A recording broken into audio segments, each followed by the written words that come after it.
Independent ആർട്ടിസ്റ്റിനും കിട്ടിയ ഞങ്ങൾക്കൊരു ഊർജ്ജമാക്കുന്ന ഒരു സാധനമായിട്ട് മാത്രമേ ഞാൻ കാണുന്നുള്ളൂ. കാര്യങ്ങൾ ഞാൻ കമന്റ് ചെയ്യുന്നില്ല. തീർച്ചയായിട്ടും ഉണ്ടെന്നാണ് ഞാൻ വിശ്വസിക്കുന്നത്. അത് പിന്നെ എല്ലാവർക്കും അറിയാം. പിന്നെ ഇത് ശീലമായി മാറി ഇപ്പോൾ.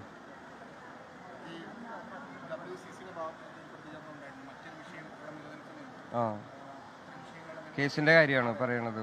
കേസിൻ്റെ കാര്യത്തിൽ എനിക്കൊന്നും കമൻറ്റ് ചെയ്യാൻ പറ്റില്ല. കാരണം അത് കോടതിയുടെ പരിഗണനയ്ക്കകത്തുള്ള കാര്യമാണ്.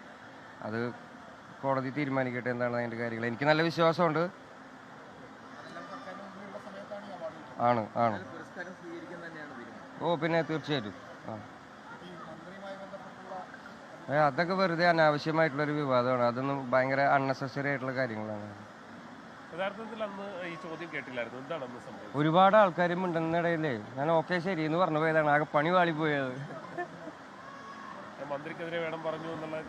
ഇല്ല ഒരിക്കലും അങ്ങനെ. കാരണം എന്താ വെച്ചാൽ നമ്മൾ നല്ല ടൈംസിലുള്ള ആൾക്കാരാണ്. കാരണം പുള്ളിക്കാരൻ ലൈക്ക് പേഴ്സണലി നമ്മൾ മിണ്ടിയിട്ടൊക്കെ ഉള്ള ആൾക്കാരാണ്. എൻ്റെ ആർട്ട് കുറിച്ചൊക്കെ സംസാരിക്കുന്ന ആളാണ്. അപ്പോൾ പുള്ളിക്കാരൻ അങ്ങനെ ഒരു ലൈക്ക് ഇത് എനിക്കെതിരെ അങ്ങനെ പറഞ്ഞു എന്നുള്ള കാര്യം ഞാൻ വിശ്വസിക്കുന്നില്ല.